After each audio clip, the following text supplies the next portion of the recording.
सिद्धेभ्यः नमो अरिहन्ताणं नमो सिद्धाणं नमो ऐरियाणं नमो वज्रायाणं नमो लोए सबसाहोणं। चलते फिरते तीर्थ हैं हरते सब संता, हम तो बस इतना जानते आप सरीखे आ। हम तो बस इतना जानते आप सरीखे आ। कुंडलपुर के बड़े बाबा की अत्यकारी चमत्कारी मनोहारी सर्वरोगहारी श्री मूलनायक अजितनाथ भगवान की परम पूजाचार्य भगवान गुरुदेव शेखर विद्यासागर जी महामुनिराज की, मुनि शेखर विमल सागर जी, अनंत सागर जी, धर्म सागर जी, अचल सागर जी आदि समस्त 3 कमला करोड़ मुनिराजों की आज का यह है पावन प्रसंग। आज हम चर्चा करेंगे जो पिछले दिनों चर्चा की थी कि कदम चरे कदम चिट्ठे कदम आसे कदम से कदम भासे जे भुंजे जे कदम पावना फजदी, यानी भट्टी के स्वामी जी ने जो गाथा दी है कि कैसे चलें, कैसे उठें, कैसे बैठें जिससे पाप का बंधन न हो। तो शिष्य जब गुरु महाराज से प्रश्न करता है तो गुरु महाराज बड़ी सरलता से उत्तर देते हैं। प्रश्न करता है कि मैं जब भी चलता हूँ, उठता हूँ, बैठता हूँ तो जीवों की हिंसा होती है, मैं कैसे इस हिंसा से बचूं। तो जब शिष्य प्रश्न करता है तो गुरु महाराज बड़ी सरलता से उत्तर देते हैं, जदम चरे जदम चिट्ठे जदम आसे जदम से जदम भासे जे भुंजे जे एवं पावना वजदी, यानी यत्न पूर्वक चलें, यत्न पूर्वक बैठें, यत्न पूर्वक शयन करें जिससे कि पाप का बंध नहीं होगा। तो श्रावक क्रियाएं करता है, लेकिन कौन सी क्रिया में कितनी हिंसा हो रही है इसका वह ध्यान नहीं रख पाता है। इसी के अंतर्गत एक व्यक्ति था जो उसको बहुत वस्तु पसंद थी, तो वह रसोइया आता है और बहुत अच्छी स्वादिष्ट खीर थी, लेकिन वह तेज गर्म थी। उसने उसको दे दी राजा को, रसोइये ने, और जब उसने ग्रहण की तो वह चल गया और गुस्से में उसने उस रसोइये के ऊपर वह खीर उड़ेल दी। जैसे ही उसके ऊपर खीर उड़ेली कि उस रसोइये का मरण हो गया, और मरण होने के बाद वह तुरंत प्रकट हो जाता है और अब उसको याद आता है कि मैं किस कारण से मरण को प्राप्त हुआ था, और मरण का जब उसको कारण ज्ञात होता है उसको पूर्व का बैर याद आ जाता है और वह आता है बदला लेने के लिए।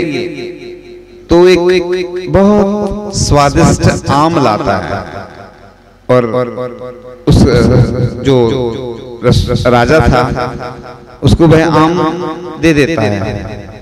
तो वह जैसे ही उसका स्वाद लेता है आम का, बहुत अच्छा स्वादिष्ट आम था और इंद्रिय के वशीभूत हो जाता है और पूछता है ये कहाँ प्राप्त होगा।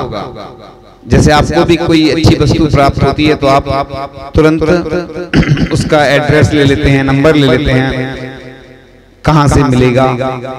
तो बस मैं कहता है कि एक टापू है, उसके बीच में यह वहां पर प्राप्त होता है और वह प्राप्त करने के लिए उसके साथ चल देता है और बीच में पहुंच जाता है। उसके बीच में क्या घटना घटित होती है। वैसे तो आपने कई बार इस घटना को सुना होगा, लेकिन वो घटना सामने आएगी तो आप लोग कई क्रियाएं ऐसी करते रहते हैं कि जिनमें अपन जब करते हैं उस समय ध्यान नहीं रखते हैं कि हमें वह क्रिया करना चाहिए या नहीं करना चाहिए। जैसे आजकल प्रचलन में है कि लोग बफर सिस्टम में जाते हैं जैसे, तो खड़े होकर भोजन करते हैं। तो महाराज जी हमेशा कहा करते हैं कि खड़े होकर कौन करता है? दो ही करते हैं, या तो मुनिराज या तिर्यंच। तो आप कौन हो? आरिकाओं को भी और इलेक्शन को अनुमति नहीं है आगम के अनुसार खड़े होकर आहार करने की। सिर्फ मुनिराज भी क्यों आहार करते हैं खड़े होकर? कि मेरे घुटनों में जब तक दम है उतने देर तक तभी तक मैं आहार ग्रहण करूंगा। जब संलेखना होती है या कोई अस्वस्थता होती है तो खड़े होने की अगर शक्ति होती, बैठ के मुनि महाराज आहार ग्रहण नहीं करते। ये इसलिए भी रखा गया है कि मुनि महाराज ज्यादा आहार ग्रहण नहीं कर पाए और जितनी शक्ति है उसके अनुसार वह आहार लेकर आ जाते हैं। बफर सिस्टम में क्या होता है? बफर सिस्टम में उसको क्या बोलते हैं? बफर सिस्टम को गिद्धभोज। क्या बोलते हैं? गिद्धभोज बोलते हैं। क्यों बोलते हैं? क्योंकि टेबलें लगी रहती हैं और टेबलें लगी रहती हैं। लोग क्या करते हैं? सबसे ज्यादा मालूम क्या खाते हैं लोग? जो अच्छी चीजें होती है ना, मीठी या और अन्य जो अच्छे आइटम होते हैं ना, उन पे सबसे ज्यादा भीड़ रहती है। और जो और भी लोग आते हैं ना बाहर से, वो लोग भी आते उठा के और खाते हैं, और आप लोग भी उठा के खाते हैं। पूछना तो किसी से पड़ता नहीं, और बस पूरी जूठन हो जाती है वो। इधर तो अपन किसी कोई छू लेता है तो कहते जूठे मुंह छू लिया भैया तुमने, अब हम नहीं करेंगे भोजन। हमें पूज्य क्षमा सागर जी महाराज का एक दृष्टांत याद आ गया। उन्होंने एक बार प्रवचन में सुनाया था कि कोई व्रती था, प्रतिमाधारी महिला थी कोई, या पुरुष भी हो सकता कोई। तो अब किसी ने वस्त्र छू लिए उसके, गुस्सा हो गई महिला, वो बाहर चली गई। तो महाराज जी ने बहुत अच्छा उदाहरण देकर समझाया कि देखो वो महिला जब उसके वस्त्र सूखेंगे तब वह भोजन करेगी, उतनी देर तक उसको परिणाम में कलुषता तो आएगी, स्वाभाविक है। लेकिन कोई सामान्य व्यक्ति होगा तो वो कहीं भी खा लेगा जाके। बिना सोले वाले को पूरे देश में कहीं समस्या नहीं है, और सोले वालों को बहुत सोच समझ के कहीं भी यात्रा करते हैं। हमारे पास भी आते हैं तो जब भी कोई ऐसी बात आती है, महाराज जी क्या करें, हम मंदिर छूट जाता है, स्थिति ऐसी रहती है कि उसके लिए वाकई में अलग से व्यवस्था सब करनी पड़ती है। तो एक बार एक बच्चा आया, उसको हमने फास्ट फूड का नियम दिया। वो किसी के यहाँ गया तो क्या हुआ कि उसने कुछ नहीं खाया। अब बहुत सारे लोग परेशान हो गए कि कुछ खा नहीं रहा है, क्यों नहीं खा रहा? उसने कहा महाराज जी ने नियम दिया है कि फास्ट फूड नहीं खाना, तो ये हम सब नहीं खाएंगे। तो लोगों ने फिर उसके लिए अलग से अच्छी व्यवस्था की, ड्राई फ्रूट्स, जूस, दूध। वो लड़का तो बहुत खुश हो गया, और जब वो आया हमारे पास उसने बताया कि हमारे जब हमने ऐसा किया, सब मना कर दिया, तो अच्छी अच्छी व्यवस्था हुई। हमने कहा अरे क्या बात है, ये तो बहुत अच्छा उदाहरण मिल गया कि छोड़ने से देखो कितना सारा मिलता है। थोड़ा छोड़ो और लोग कितना अच्छी अच्छी वस्तुएं, कितना अपना प्रयास और पुरुषार्थ करते हैं कि वैसे कोई नहीं करता। सामान तुम खाओगे ना, देखो जो बाजार में खाता है तो बाजार में तो सब मिलता है, पैसे देता है, पैसे डालता है, होटल में जाता है और खा लेता है। लेकिन ऐसे उदाहरण मिल जाते हैं।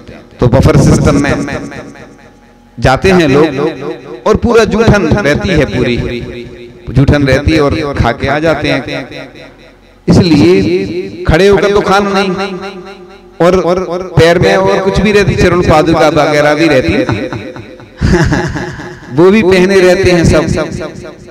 और घर में भी अपन जब जाते हैं भोजन करने तो खुद उठा के नहीं खाते, कोई दूसरा परोसता है तो नहीं खाते।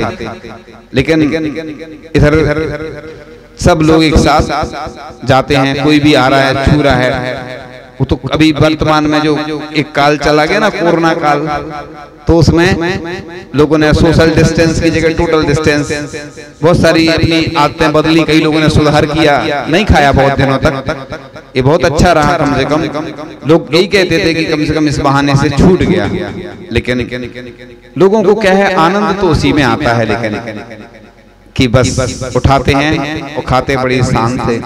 ये सब विदेशी संस्कृति है जो आती है, बड़े अच्छे से अपन लोग उसको अपनाते चले जाते हैं। अपन ये सोचते हैं कि हमारी भारतीय संस्कृति थी जो बैठ के खाते थे लोग, बड़े प्यार से लोग खिलाते थे, मना कर, जैसे माँ भोजन कराती ना, मुनि महाराज को भी जो आहार कराने वाले को ऐसे ही कहा गया कि माँ के समान का है, लेकिन माँ को उस समय उसी समय आहार के समय ही कहा गया, बाद में नहीं कहा गया।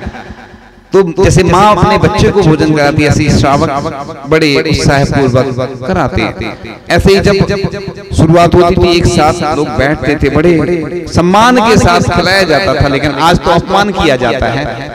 अपमान इसलिए होता है कि कोई परोस थोड़ी अपन जा रहा है उठा के और खा रहे हैं, तो ये तो अच्छी बात नहीं है।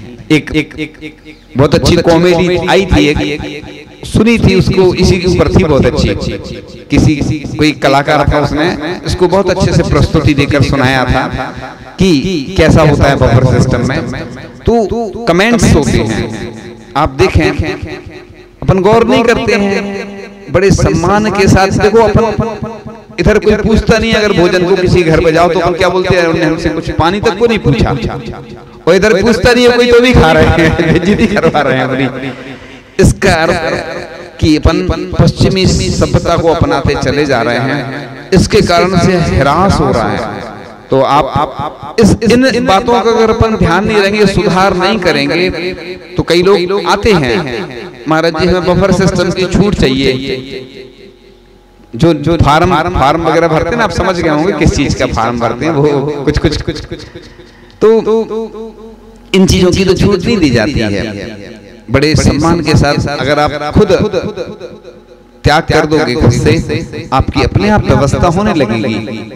लोग विदेशों में जाकर के, हमने देखा है इधर भारत के लोग पढ़ाई करने गए और आचार्य से नियम लेके गए कि खुद भोजन बनाएंगे, जो कि करोड़पति अरबपति परिवार से थे, और बाकायदा उन्होंने उन नियमों का पालन किया, उधर विदेश में रहकर पढ़ाई की और खुद भोजन बनाया और अपना भोजन किया, और बाद में वापस आ गए। ये कहलाती है हमारी भारतीय संस्कृति, और हम सब पाश्चात्य संस्कृति को अपनाते चले जा रहे हैं, और फिर कहते हैं बड़े गौर से, बड़े गौरव के साथ बफर सिस्टम, और सब लोग एक साथ करते चले जा रहे हैं। और लोग इसलिए वो क्या गलत नहीं माना जाता है।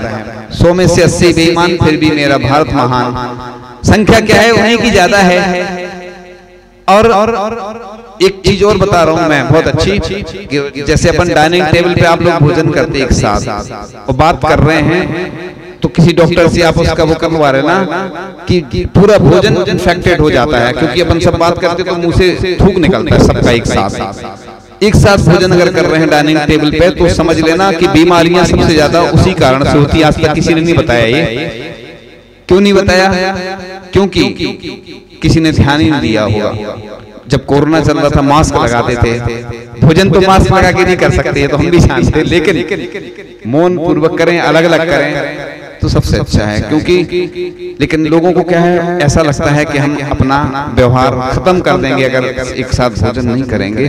लेकिन जो परोसने की कला है, ये बहुत वात्सल्य पूर्वक वात्सल्य भोज लिखते हैं, और कराते कौन सा है, बफर सिस्टम। वात्सल्य भोज थोड़ी है वो।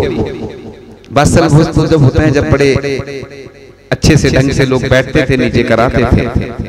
ये तो पश्चिमी सभ्यता आई और खड़े खड़े होने के कारण से लोगों को ऐसा लगने लगा कि बहुत अच्छा वात्सल्य हम लोगों में बन रहा है। तो ये जो कहानी चल रही थी वह ले जाता है रसोइया, उसको ले जाता है एक टापू के बीच में और कहता है कि ये आम वहीं मिलेगा। वहां वो चला जाता है। अब कहता है अगर ये आम चाहिए तुम्हें तो तुम जल में णमोकार मंत्र लिख दो। णमोकार मंत्र लिखकर पैर रखना होगा इस पे, जल में णमोकार मंत्र लिखकर पैर रखना होगा। अब वो है नहीं तो मैं तुम्हें मार दूंगा। अब वो सोचता है कि मरना तो है ही, अब ये मुझे छोड़ेगा नहीं क्योंकि मैंने इसके साथ ऐसा व्यवहार किया था। तो बस णमोकार मंत्र लिखता है वह और पैर रखता है, जैसे ही पानी में डूब जाता है और मरण हो जाता है उसका। शुभम चक्रवर्ती की यह कथा प्रसिद्ध है कि आज देखते हैं लोग मोबाइल में रिंगटोन में णमोकार मंत्र डाल लेते हैं, कहीं घंटी वगैरह बजती रहती ना फोन की, तो ये बीच में कट जाता है। आचार्य श्री ने तो कई बार बोला ऐसा कि णमोकार मंत्र महामंत्र है।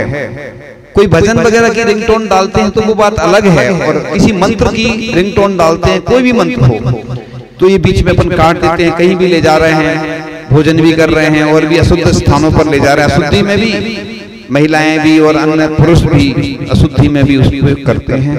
इसलिए रिंगटोन तो डालना ही नहीं कोई मंत्र की, क्योंकि जैसे शुभम चक्रवर्ती का हुआ हाल कि णमोकार मंत्र की अभिनय की तो नरक में गया भाई।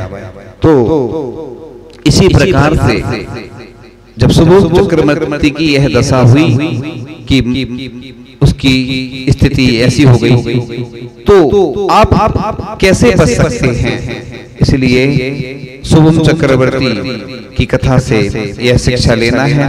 और इसके साथ साथ हम जो भोजन आदि में जो हमने बताई थी गाथा लाइफ मैनेजमेंट की, कि मतलब हमने जीवन को कैसे जिए, जीवन जिए तो ऐसे जिए जिसमें कुछ आस हो, थोड़ी परेशानी हो, थोड़ा दुख का एहसास हो। तो आज की यह शुभम चक्रवर्ती की कथा से हमें शिक्षा लेना है कि हम अपने भोजन पान को भी शुद्ध रखना है, व्यवस्थित रखना है, कि जिससे हमारा जीवन भी अच्छा बने और नत बने और हम से सब लोग सीख सके, शिक्षा ले सकें, आपकी लाइफ अच्छी बने। यही तो जीवन जीने की कला है, लाइफ मैनेजमेंट में। आज हमने बताया कि आप अपने भोजन को कैसे व्यवस्थित करें, अपने लाइफ को कैसे व्यवस्थित करें, इन्हीं भावनाओं के साथ कि आपका जीवन व्यवस्थित हो। परम पूज्य आचार्य भगवान गुरुदेव शिक्षण विद्यासागर जी महामुनि राज की।